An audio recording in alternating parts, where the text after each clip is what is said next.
Hello, Bronco fans and football fans everywhere. Welcome to Broncos Breakdown on the MHRT Network.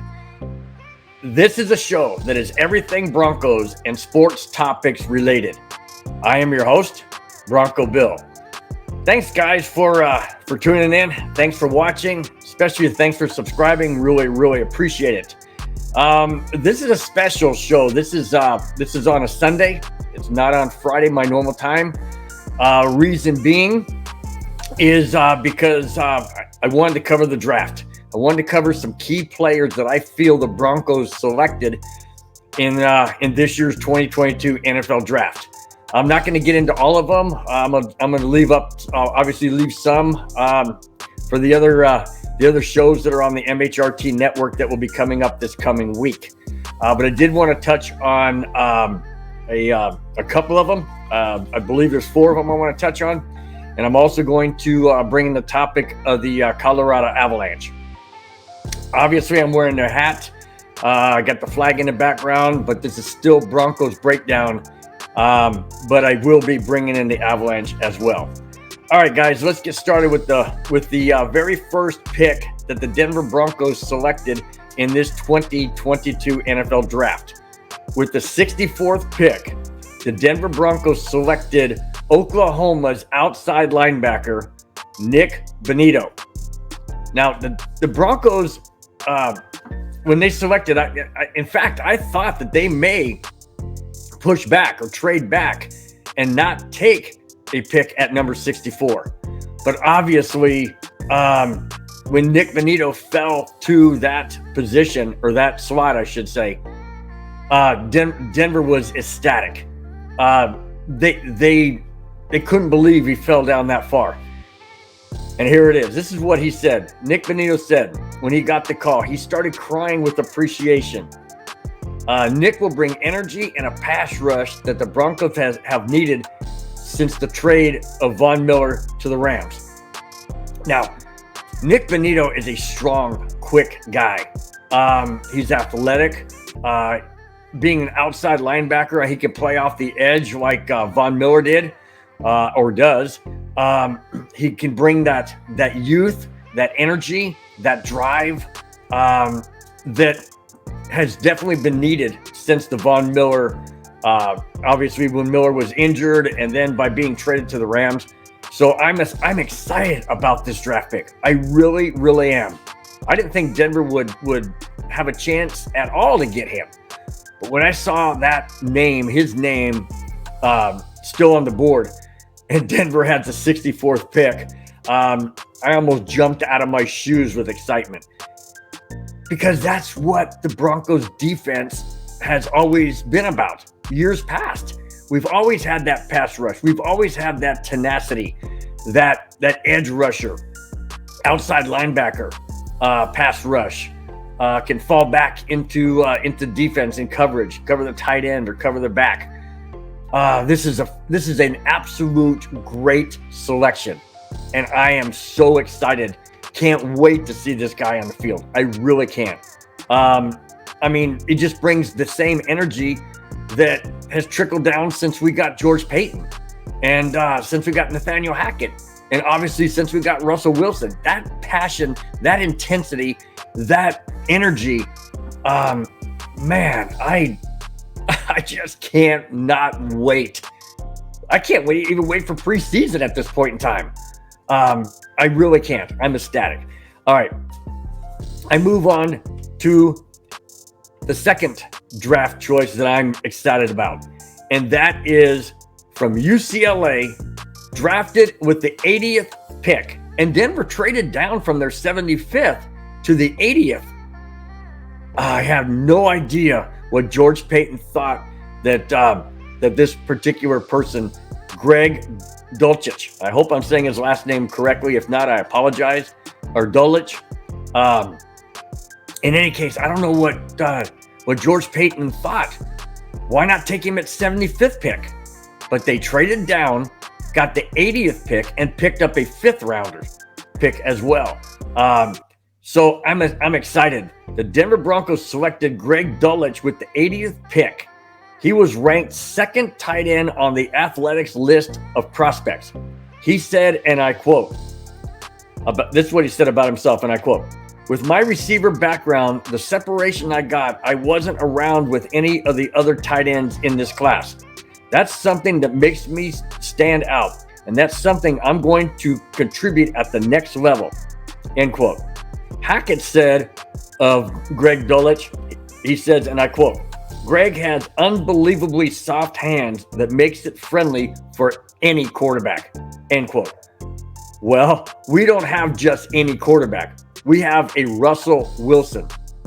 And Greg Dulcich has been compared by some analysts that he could be the next Travis Kelce.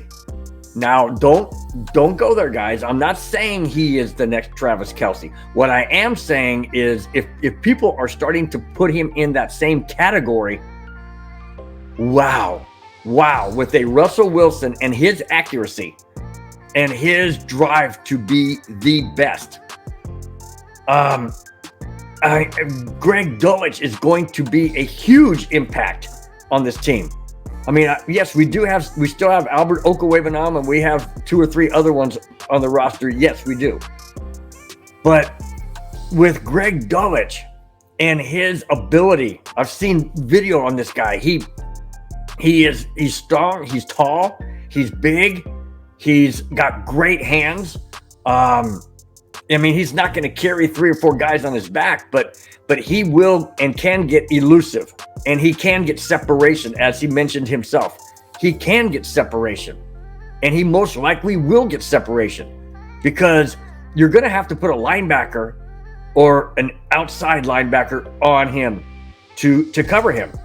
I don't think a safety is going to be able to, or a corner, depending how deep he gets in the secondary.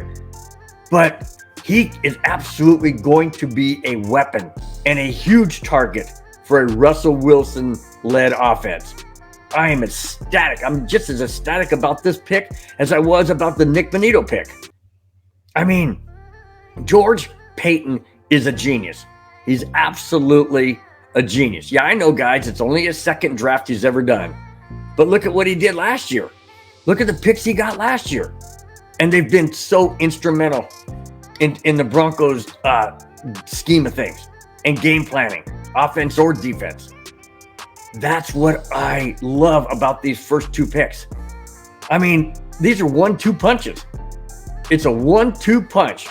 You have an outside linebacker who rushes and just smothers the quarterback. When he wraps his arm around him, he doesn't let go. And then we have the second punch in a tight end with Greg Dulcich. Am I happy? Oh, come on, guys. Can't you see it? I'm ecstatic. I'm almost at a loss of words, and I know that that's tough, right? I know it's hard to believe, but I almost am at a loss of words at what this team could be, can be, hopefully will be this coming season. Sure, I'm putting a whole lot of pressure of, obviously in my own mind, a whole lot of pressure on these guys coming in, stepping in, and being a major impact right out of the gate. Of course I am. Because I can see the product from last year on the draft picks. And now I see these 2 draft picks by George Paton. Yes, I have extreme high hope. Do I say Super Bowl and bust? No, I'm not even going to go there. I'm not even going to put myself out there on that limb. That would be foolish of me. But do I think we're going 7-10 again? Oh, heck no. Absolutely not. If we go 7-10, then there is something drastically wrong. And that would mean it started from the top down. And I'm not even going there. Not at all. I do feel, though, that we will make the playoffs. And I do feel, well, I'm not going to give you my prediction because that's one for an upcoming show. But I will say we are not going 7-10. That, in my opinion, that will not happen. Not with this team. Not with this coaching staff. Not with this quarterback and Russell Wilson. And these key players that I'm talking about this today. There's no way. All right, I move on. All right, let's go to Iowa defensive end. And this is going to be a tough name to pronounce, but I'm going to do my best. Ioma Uwazurike. I'm just going to call him EU. How's that? Okay, let's just start with that because I don't want to butcher the name. All right, the Denver Broncos have added depth to their defensive line with the selection of EU. He was a first-team All-Big first-team All-Big 12 player in 2021. Assistant GM Darren Mugi said of Uwazurike, he's another big, talented kid. Another guy we've been watching. In fact, I've been watching this kid for 2 to 3 years. He's a talented kid with a lot of size, and that's something we've needed. End quote. Absolutely, we've needed this. We've needed a defensive end guy that can shut down the run on the edge, that can get off of blocks, that is strong, that is huge, that is something like was mentioned by Mugi. We need this type of player on the edge. Absolutely. If you can force the running back into the middle of the field where the defensive players are, you've done your job.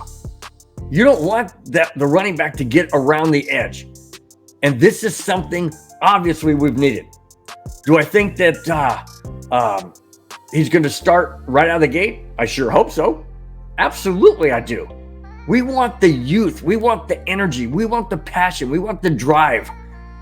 And with these kids coming in out of college, they're ecstatic. They're excited. They're wanting to get on the field and prove that they can be the starter, that they can be and stay in this league. That's exactly what they want. And they want to make their name known in a positive way. Now, we do have some edge rushers, but we needed a strong one. We needed somebody that can, like I said, shut down the run on the edge, or crash down inside and force the quarterback up in the pocket, up into the line where he can be tackled or sacked. That's what we need. We need an edge rusher who can seal off that edge and force the running back or quarterback or whomever back into the middle of the field where they can be tackled. I love this pick. Absolutely love this pick. And I know that Bradley Chubb is on the other side, but we just need to have a healthy Bradley Chubb that can complement EU, or EU can complement and make him better, make the entire defensive line that much better. And I feel that's going to happen. I really, really do. I really feel that this was a great pickup, a great draft pick. And I can't wait to see what he can do on the field in the OTAs or in preseason, and definitely, hopefully, all 16 games in a regular season. All right, let me finish up with the fourth draft pick that I'm excited about that the Denver Broncos got. He is from Oklahoma, the Oklahoma Sooners, and he's a safety. Name is Delarian Turner-Yell. Now, Turner-Yell was selected in the 5th round and will play a huge part in the Broncos special teams. Turner-Yell understands the importance of special teams, and he said, and I quote, "To be able to go on one of those units and be able to contribute from the team for the team is huge, because those units are the ones that are most trusted by the coaching staff." I would agree 100%. Absolutely. The Broncos' Achilles tendon last year was special teams, amongst other things, obviously. But special teams was horrendous last year. Absolutely horrendous. And bringing somebody in like this that has the energy and the passion, and I know I keep saying those words, guys, but it's true. Energy, passion, desire, whatever word you want to insert there. That's what I'm excited about these guys. Sure, they're saying all the right things. Absolutely, they're saying all the right things. Of course they are. But it's more about what the product is on the field than it is the words out of their mouth. If they can back up those words that they're saying with their play on the field, it's worth its weight in gold. Absolutely worth its weight in gold. And since he's a safety and he's willing to go on special teams and do whatever he can to make this Denver Bronco team that much better, I love his energy. I love his passion. I do. Absolutely love it. Like I said, let me go back to what he says. To be able to contribute for the team is huge because those units are the ones that are most trusted by the coaching staff. Yes, I mean, if you're going back on a punt return, the coach has to have confidence and trust that you're going to catch the ball. Not muff it, not call a fair catch and blow it, not let the ball bounce and then hit you and become a live ball. He has to trust that person.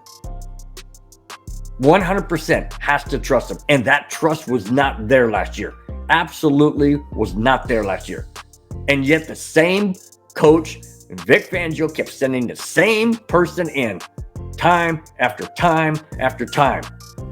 And it resulted in mistake after mistake after mistake.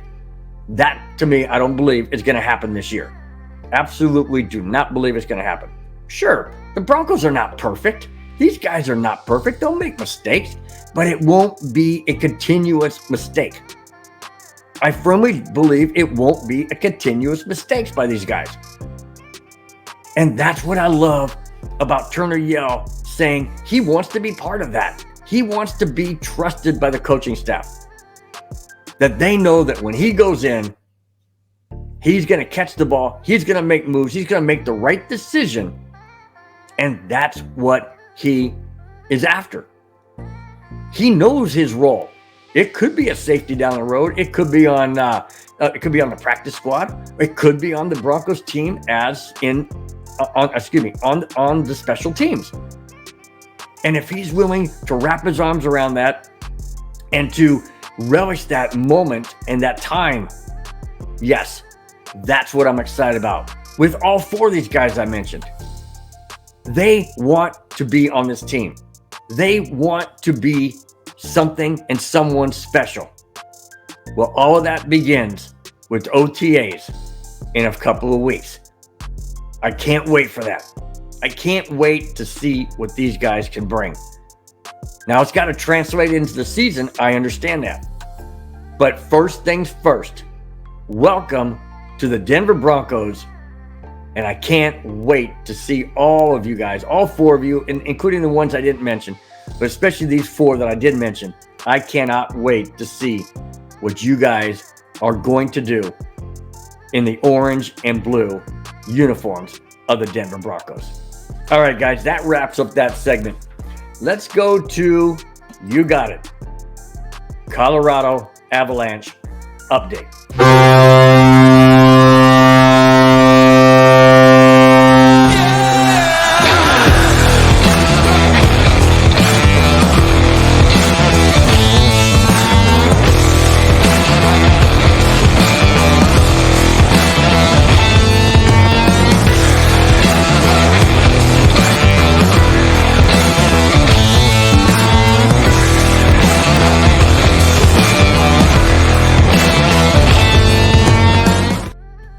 All right, guys, here is the Colorado Avalanche update. I'm a little bit nervous and a little bit apprehensive about how the Avalanche, in my opinion, backed in to the Stanley Cup playoffs. And here's why I'm a little nervous about this team. The Colorado Avalanche entered the 2022 Stanley Cup playoffs having lost 6 of their last 7 games. They lost to the following: Washington Capitals 3-2, Seattle Kraken 3-2, Edmonton Oilers 6-3, Winnipeg Jets 4-1. Then they beat the St. Louis Blues 5-3 and then lost to the Nashville Predators 5-4 in overtime and Minnesota Wild 4-1. The Avalanche begin their playoff series against the same Nashville Predator team starting this coming Tuesday, May 3rd. That same team they lost to just several games ago. Am I nervous? Yes, I'm nervous. Absolutely. Okay, guys, I understand they rested major key players in that game against the Minnesota Wild because the Avalanche, in their opinion, didn't have anything to play for. Sure, they already lost their opportunity to have home ice advantage throughout the entire playoffs, including the Stanley Cup Finals. Why? Because I just mentioned they lost 6 out of their last 7. They literally handed just like this and say, hey, Florida, go ahead and take the trophy. We don't want it. You don't want home ice advantage in the Stanley Cup Finals? Are you kidding me? Yes, I know last year they had home ice advantage throughout. They had the President's Cup in their locker room. And they were immediately exited out in the second round. I understand that. I get that. So maybe in their mind, okay, we had the President's Trophy. We were bounced in the second round, so let's not have it this time. What? Then why have home ice advantage by winning your division or winning your conference if you have that mindset? That's what bothers me about how they're going to enter in the playoffs. Okay, they rested their key players, like I mentioned. That last game was on Friday. They rested their key players. The game before that was on Thursday. They had back-to-back games to end the season. They lost to Nashville on Thursday. At home, no doubt.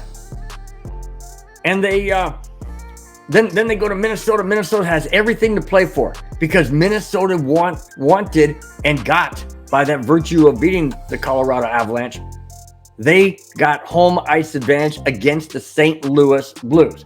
That was important to them. Obviously, it was important. But wait a minute. Why would they want home ice advantage, but Colorado Avalanche wouldn't want it by virtue of the President's Trophy? Because home ice advantage, speaking of the Wild now, home ice advantage is key. It's key. Because if it comes down to a game 7, you don't want to be on the road in a hostile environment when their fans would encourage that team, whatever the opponent would be, and give them the necessary energy. Why wouldn't you want home ice advantage? The Wild obviously did, and they got it by virtue of the Colorado Avalanche basically handing it to them. There was no Darcy Kemper in net. There was no Bo Byram. There was no Landeskog. There was no Nathan McKinnon. I mean, the Avalanche had no desire to win that game. None whatsoever. And that bothers me. Because by the time those guys get back on the ice on Tuesday, they will have had 5 days rest. Is that too much? I don't know.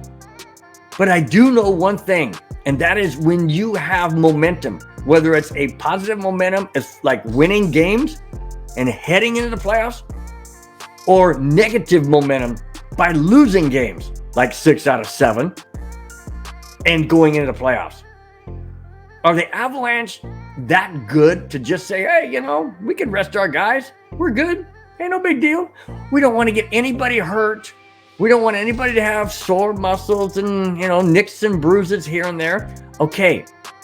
But at what point in time can they just take it and go and flip the switch and obviously play like Stanley Cup champions that they are striving to be, that everybody has virtually placed them as Stanley Cup champions already?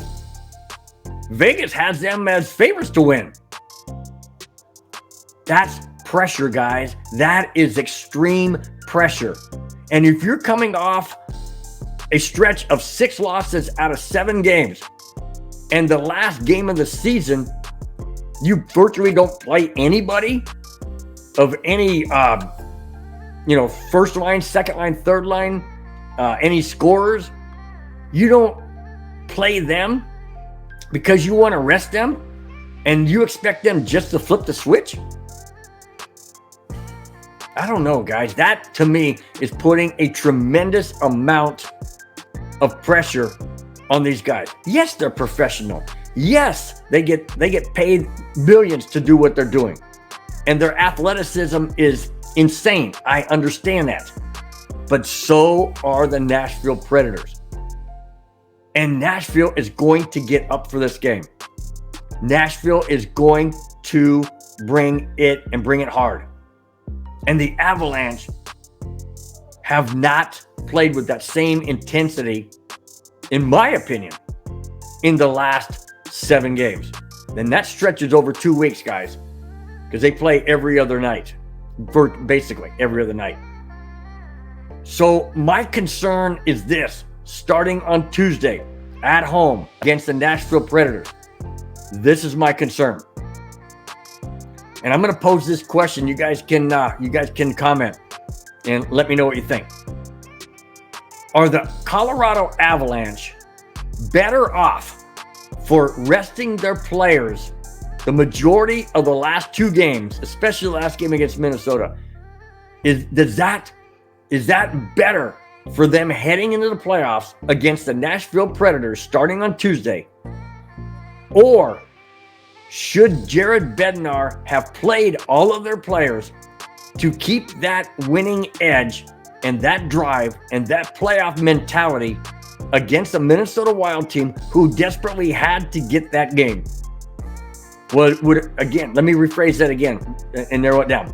Was it better for the Colorado Avalanche to have rested their players in the last several games, or would it have been better for them to have played them to keep that playoff mentality edge going into Tuesday's game? And I'd want to hear your comments, guys. Let me know what you think. Please let me know. And I'd be interested in see what you guys think. All right. That's it, guys. That's all I have. Thanks for watching. Thanks for subscribing. Please hit the thumbs up button. I really appreciate it. Hit that bell. That way you're notified when the show gets posted. And I really do appreciate every single one of you watching, subscribing, and commenting. It means an awful lot to me. All right, before I head out, let me remind you of other shows on the MHRT Network. Every Tuesday, my show on Broncos Breakdown is uploaded on my YouTube channel. Just look for the Broncos Breakdown symbol like it shows here in the top right-hand corner. Look for that. It's posted every Tuesday, 4, 5, 6, and 7. Also on Tuesday on the MHRT Network is the 5280 podcast. That goes live every Tuesday, 4, 5, 6, and 7. And then on Wednesday, the Wild Wild West is posted every 4, 5, 6, and 7. And that features a fan from every single one of the AFC West teams: Broncos, Chargers, Raiders, and Chiefs. And then on Thursday is Nothing Rhymes with Orange and Blue podcast. And that features Johnny Baki and his really good friend Isaiah Henderson. That goes live every Thursday, 4, 5, 6, and 7. And then on Friday, my show, Broncos Breakdown on the MHRT Network, is posted every Friday, 4, 5, 6, and 7. Thanks again, guys, for watching. Thanks for subscribing. And we will talk to you on Tuesday from my Broncos Breakdown YouTube channel, and also on Friday on the MHRT Network. Have a great rest of your week, and we will talk to you then. Take care. Bye-bye.